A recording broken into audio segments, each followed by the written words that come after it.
Updates കോണറിന്റെ പുതിയൊരു എപ്പിസോഡിലേക്ക് എല്ലാവർക്കും സ്വാഗതം. നമ്മൾ കുറച്ച് ഹോട്ട് ആയിട്ടുള്ള അപ്ഡേറ്റ്സ് ആയിട്ടാണ് വന്നിരിക്കുന്നത്. അപ്പോൾ തുടങ്ങാം. ആദ്യത്തെ അപ്ഡേറ്റ് പറയാം. കഴിഞ്ഞ വീഡിയോ പറഞ്ഞ അപ്ഡേറ്റ് ആയിട്ട് പറഞ്ഞ സംഗതി ഇപ്പോൾ ഒഫീഷ്യൽ ആയിരിക്കുകയാണ്. മമ്മൂട്ടി ഖാലിദ് റഹ്മാൻ പടം, ആ പടത്തിന്റെ ഒഫീഷ്യൽ പോസ്റ്റർ വന്നു. ക്യൂബ്സ് ആണ് സിനിമ നിർമ്മിക്കുന്നത്. നമ്മൾ ക്യൂബ്സിന്റെ അടുത്ത പടം വരുന്നുണ്ട്. അത് മമ്മൂട്ടി ഏതാണ് ഡയറക്ടർ എന്ന് അറിയാതിരിക്കായിരുന്നു. സിനിമയെ പറ്റി പല ഇതും കേൾക്കുന്നുണ്ട്. പിന്നെ നസ്ലൻ സിനിമയിൽ അഭിനയിക്കുന്നുണ്ട് എന്നുള്ളതുണ്ട്. ചില ആൾക്കാർ ഇത് in the world of Marco എന്നൊക്കെ പറഞ്ഞിട്ട് ടാഗ് ചെയ്യണമൊക്കെ കണ്ടു. എന്താണെന്ന് അറിയില്ല. അങ്ങനെ വേണമെന്ന് നിർബന്ധമൊന്നുമില്ല. ഇതൊരു ഗാങ്സ്റ്റർ ഫിലിം മാതിരി ഒരു ആക്ഷൻ ഫിലിമാണ്. എന്തായാലും ഒരു 2 ഗൺസ് വെച്ചിട്ടുള്ള ഒരു ഒഫീഷ്യൽ പോസ്റ്റർ വന്നിരിക്കുന്നത്. അപ്പൊ നമ്മള് ഉണ്ടയ്ക്ക് ശേഷം ഖാലിദ് റഹ്മാനും മമ്മൂട്ടിയുടെ പടം എന്ന് പറയുമ്പോൾ എക്സൈറ്റഡ് ആണ്. പക്ഷെ അതെന്തായാലും ഉണ്ട പോലെ ആയിരിക്കില്ല. ഇത് കുറച്ച് ഗണ്ണൊക്കെ ഇത് കമേഴ്ഷ്യൽ ആയിരുന്നു. ക്യൂബ്സിന്റെ പടങ്ങൾ എന്ന് പറഞ്ഞു കഴിഞ്ഞാൽ വന്നത് ഒരെണ്ണം ആക്ഷൻ പടം, നടന്നുകൊണ്ടിരിക്കുന്നത് ആക്ഷൻ പടം. പിന്നെ നമ്മളെന്ന് പറഞ്ഞ പോലെ തന്നെ നിയോ കൃഷ്ണനെയാണ് സിനിമയുടെ എന്താ പറയാ വരുന്നത്. ഇനി അടുത്ത അപ്ഡേറ്റ് എന്ന് പറയുന്നത് L365 സിനിമ. എടുത്തു പറയണം തരുൺമൂർത്തി പടം, ലാലേട്ടൻ തരുൺമൂർത്തി പടം. പടം ജനുവരി 20 ഷൂട്ട് സ്റ്റാർട്ട് ചെയ്യാൻ പോവാണ്. അതുപോലെ തന്നെ സിനിമയുടെ സെറ്റ് വർക്ക് ഒക്കെ ഇപ്പൊ തുടങ്ങിയിട്ടുണ്ട്. അപ്പൊ അതിനുമുമ്പ് ലാലേട്ടൻ നമ്മുടെ തുടക്കം വിസ്മയുടെ സിനിമയത്തെ പോർഷൻസ് കംപ്ലീറ്റ് എന്നുള്ള വാർത്ത കേൾക്കുന്നുണ്ട്. അതുപോലെ തന്നെ CR7 നമ്മുടെ ഫുട്ബോളർ, അദ്ദേഹം നമ്മുടെ ഫാസ്റ്റ് 11 എന്ന് പറഞ്ഞ ഫാസ്റ്റ് ആൻഡ് ഫ്യൂരിയസിന്റെ അടുത്ത സിനിമ 11ാമത്തെ സിനിമയിൽ വരാൻ പോകുന്ന കാര്യം വിൻ ഡീസൽ തന്നെ കൺഫേം ചെയ്തിട്ടുണ്ട്. വിൻ ഡീസൽ പറഞ്ഞു അദ്ദേഹത്തിന് ഒരു റോള് ഇതിൽ തയ്യാറാക്കി വെച്ചിട്ടുണ്ട് എന്നുള്ള തരത്തിലാണ് പറഞ്ഞിട്ടുണ്ടായിരുന്നത്. പിന്നെ പോരാത്തതിന് വിൻ ഡീസൽ ആദ്യമായിട്ടല്ല ഒരു ഫുട്ബോളർ അവതരിപ്പിക്കുന്ന സിനിമയിൽ. ഇപ്പോ XXX സെക്കൻഡ് സിനിമയിൽ നെയ്മർ അഭിനയിച്ചിട്ടുണ്ടായിരുന്നു. അപ്പൊ ഇത് വലിയ റോളാവുന്നല്ല, എന്നാലും അദ്ദേഹത്തിന്റെ ഒരു ഗസ്റ്റ് റോൾ എന്ന് പറഞ്ഞാൽ അത് സിനിമേനെ സാമ്പത്തികമായിട്ട് അത് നന്നാക്കും. അതെ അതെ. അപ്പൊ അടുത്തത് മോഹിനിയാട്ടം നമ്മളെ ഭരതനാട്യത്തിന്റെ അടുത്ത വരുന്ന പാർട്ട്. ഇപ്പൊ കൃഷ്ണദാസ് മുരളി, സൈജു കുറുപ്പ് നായകനായി വരുന്ന സിനിമയുടെ നെക്സ്റ്റ് പാർട്ടിൽ ജഗദീഷ് ഓൺ ബോർഡ് വന്നിരിക്കുകയാണെന്നുള്ളതാണ്. ജഗദീഷ് ഇപ്പോൾ ഒരു ആക്ടർ എന്നുള്ള ലെവലിൽ പലവിധ പരീക്ഷണങ്ങളും ചെയ്തുകൊണ്ടിരിക്കുന്ന ആളാണ്. അപ്പോൾ അദ്ദേഹം ഇതിന്റെ ഇന്റർവ്യൂവിൽ വന്നിട്ടൊന്നും പറയായിരുന്നാൽ മതി, ബാക്കിയൊക്കെ ഓക്കെയാണ്. നല്ല രസമായിട്ടുള്ള ഒരു ഇതായിരിക്കും, അഡീഷൻ ആയിരിക്കും അദ്ദേഹം ആ സിനിമയ്ക്ക്. ഇനി അടുത്തത് അമൽ നീരദിന്റെ നെക്സ്റ്റ് ഫിലിം. സിനിമ ജനുവരിയിൽ സ്റ്റാർട്ട് ചെയ്യാൻ പോവുകയാണ്. നസ്ലനാണ് മെയിൻ ലീഡായിട്ട് അഭിനയിക്കുന്നത്.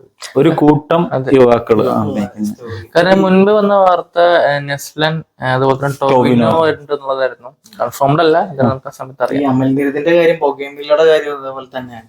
പടം ഷൂട്ട് കഴിഞ്ഞിട്ടാണ് നമ്മൾ അറിയുള്ളൂ എന്താന്നുള്ള കാര്യം. അല്ല, എന്താന്ന് വെച്ച് കഴിഞ്ഞാൽ ബാച്ചിലർ പാർട്ടി മാതിരി എന്താ വെച്ച് കഴിഞ്ഞാൽ കുറെ ആക്ടേഴ്സിനെ വെച്ചിട്ട് അതിൽ പൃഥ്വിരാജ് ഒരു എക്സ്റ്റൻഡഡ് കാമിയോ ആയിരുന്നു പൃഥ്വിരാജ്. അതേമാതിരി ഇതിൽ ടോവിനോക്ക് അങ്ങനെ ഒരു എക്സ്റ്റൻഡഡ് കാമിയോ ആണെന്നാണ്. സുഷിൻ അല്ല എന്നാണ് കേൾക്കുന്നത്. അല്ല, സുഷിൻ അല്ലാണ്ടും ചെയ്യട്ടെ. അടുത്തത് നമ്മുടെ മുരുകദാസൻ നെക്സ്റ്റ് ഫിലിം. അദ്ദേഹം ഇപ്പൊ ലാസ്റ്റ് മദ്രാസ് അത്യാവശ്യം ഒരു കൊള്ളാവുന്ന ഫിലിമിന് മുമ്പത്തെ പടങ്ങൾ വെച്ച് നോക്കുമ്പോൾ. അപ്പൊ അദ്ദേഹം ഇപ്പൊ റീസെന്റ് നമ്മുടെ STR നമ്മുടെ ചിമ്പുവിനെ മീറ്റ് ചെയ്തിട്ട് ഒരു കഥ പറഞ്ഞിട്ടുണ്ട്. അത് പുള്ളിക്ക് ഇഷ്ടമായിട്ടുണ്ട്. പക്ഷെ നമുക്കറിയാം പുള്ളി പേഴ്സണലി വർക്ക് ചെയ്തുകൊണ്ടിരിക്കുന്നത്. അതിന്റെ അടുത്ത അശ്വത് സിനിമ എന്താ 2 വർഷം സമയമുണ്ട്. ഈ 2 വർഷം കൊണ്ട് ഈ സ്ക്രിപ്റ്റ് നല്ലപോലെ കംപ്ലീറ്റ് ആക്കുകയാണെങ്കിൽ നമുക്ക് എന്തായാലും മുരുകദാസിന്റെ കംബാക്ക് ഗംഭീരമായിട്ട് കാണാൻ പറ്റും. മുരുകദാസിന്റെ കംബാക്ക് ഗംഭീരമാണെങ്കിൽ അദ്ദേഹം ഇന്റർവ്യൂവിൽ വന്നിട്ട് പറയുന്ന സംഗതികളും കൂടി ഒന്ന് കുറയ്ക്കണം. അതായത് ഒരു സിനിമ പരാജയപ്പെടുമ്പോ ഇത് ഞാൻ കാരണമല്ല, അത് വേറെ ആൾക്കാർ കാരണമെന്ന് പറയുന്ന ആ രീതി തുടരും. അത് പല സിനിമകളിലും അത് കറക്റ്റ് ആയിരുന്നു. ഇപ്പൊ ദർബാറിലും ഒക്കെ സൽമാൻ ഖാന്റെ ഫിലിമിൽ ഒക്കെ സിക്കന്ദർ. പക്ഷെ അത് സ്പൈഡറിലോ സർക്കാരിലോ അത് ബാധകമായിട്ട് തോന്നിയില്ല. ഈവൻ മദ്രാസ്, ഇനിയിപ്പോ നമുക്ക് ചിമ്പുവിന്റെ പടത്തിൽ അറിയാം മദ്രാസിന്റെ പ്രശ്നങ്ങൾ ശരിയാണ്. അടുത്തത് D54 നമ്മളെ ധനുഷിന്റെ വിഘ്നേഷ് രാജയുടെ സിനിമ, അതായത് പോർത്തുഗൽ ഡയറക്ടറിന്റെ. ഇപ്പൊ നമ്മൾ കഴിഞ്ഞ പ്രാവശ്യം സുരാജ് വെഞ്ഞാറമൂടും കോട്ടനേസിലൊക്കെ സിനിമയിൽ അഭിനയിച്ചിട്ടുണ്ട്. സുരാജിന്റെ ഷൂട്ടിംഗ് കഴിഞ്ഞുകൊണ്ട് അപ്ഡേറ്റ് പറഞ്ഞിട്ടുണ്ടാകും. ഇപ്പൊ സിനിമയുടെ ഷൂട്ട് കംപ്ലീറ്റ് ആയിരിക്കണം. അവർ സമ്മർ റിലീസായിട്ട് ടൈറ്റിൽ ഇപ്പോഴും വന്നിട്ടില്ല. ആ സിനിമ മിക്കവാറും ത്രില്ലർ തന്നെ ആയിരിക്കും. അപ്പോൾ അതിനെ സംബന്ധിച്ച് കൂടുതൽ റിപ്പോർട്ട്സ് വരും. അടുത്തത് ജോഗലക്ഷ്മി, നമ്മുടെ ടൂറിസ്റ്റ് ഫാമിലിയിലൊക്കെ ഹീറോ ആയിട്ട് അഭിനയിച്ചിട്ടുള്ള പെൺകുട്ടി. അവരിപ്പോ അരസനില് ഓൺ ബോർഡ്, മിഥുന്റെ ഹീറോ ഹീറോയിനായിട്ട് അഭിനയിച്ച അവരിപ്പോ അരസനില് ഓൺ ബോർഡ് ആയിരിക്കാണ്. നല്ല ഇതിലേക്കാണ് വന്നിട്ടുള്ളത്. അല്ല, വെട്രിമാരുടെ ഒരു സിനിമയിൽ ഫീമെയിൽ ക്യാരക്ടേഴ്സിന് പ്രാധാന്യം ഷുവറാണ്. അതായത് എന്ന് വെച്ച് കഴിഞ്ഞാൽ പാട്ടിൽ ഡാൻസ് കളിക്കാൻ വരുന്ന ഹീറോയിൻ ആയിരിക്കില്ല വെട്രിമാരുടെ സിനിമയിൽ. അത് വെട്രിമാറിന്റെ സിനിമയിൽ ഹീറോയിൻ ക്യാരക്ടേഴ്സിന്റെ ഒരു ഡെവലപ്മെന്റും ഇതും ഇപ്പൊ നമ്മൾ വടചെന്നൈ മുതൽ അസുരൻ വരെയുള്ള എല്ലാ സിനിമകളും നോക്കുകയാണെന്നുണ്ടെങ്കിലും അതിപ്പോ ഒരു വിടുതലയിൽ മാത്രമേ അത് കുറച്ചെങ്കിലും പാടിപ്പോയത്. അത് രണ്ടാമത്തേല്, ഫസ്റ്റത്തേലല്ല. അപ്പോ ആ സിനിമ ഇവർക്ക് നല്ലൊരു ബ്രേക്ക് ആവട്ടെ. പെർഫോമൻസിൽ ചിലപ്പോൾ എടുത്തു പറയാൻ. അടുത്തത് പരാശക്തി. പരാശക്തി ജനുവരി 14 റിലീസ് ചെയ്യുന്ന ഫിലിം ആയിരുന്നു. പക്ഷെ ഇപ്പൊ പ്രോപ്പറായിട്ട് ജനനായകനുമായിട്ടുള്ളൊരു ക്ലാഷ് റിലീസ് വന്നിട്ടുണ്ട്. വൺ ഡേ ആണ്, പക്ഷെ എന്നാലും ക്ലാഷ് റിലീസ് സ്വാഭാവികം.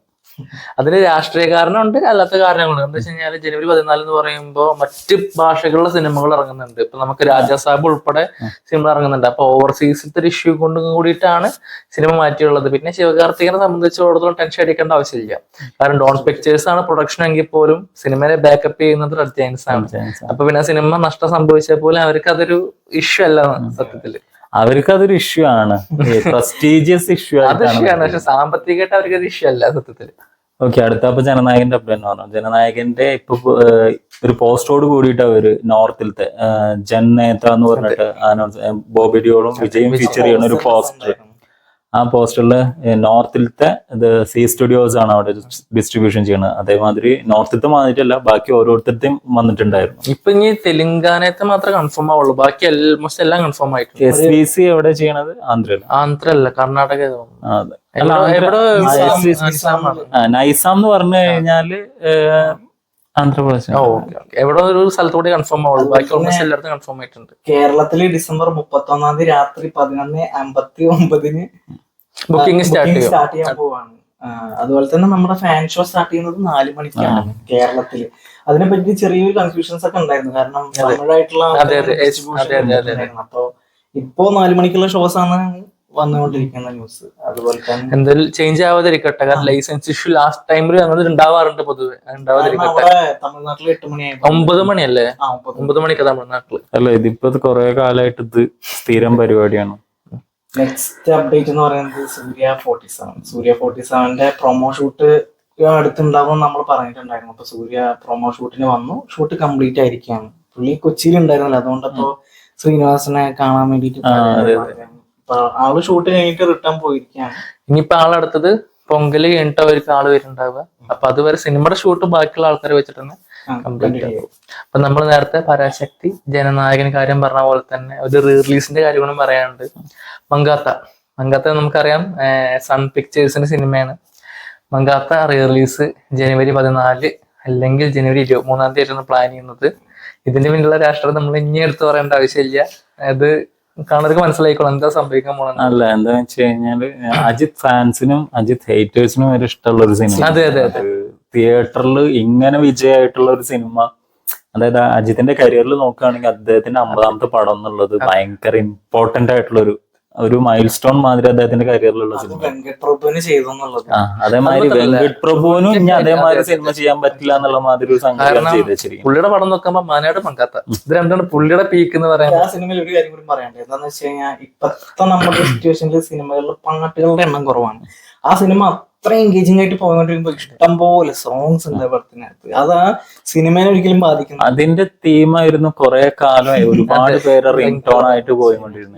യുവന്റെ പ്രൈമാണ് അത്. അപ്പൊ നമ്മളെപ്പോഴും റിലീസ് തന്ന പോലെ മങ്കാത്ത റിലീസ് ഉണ്ട്.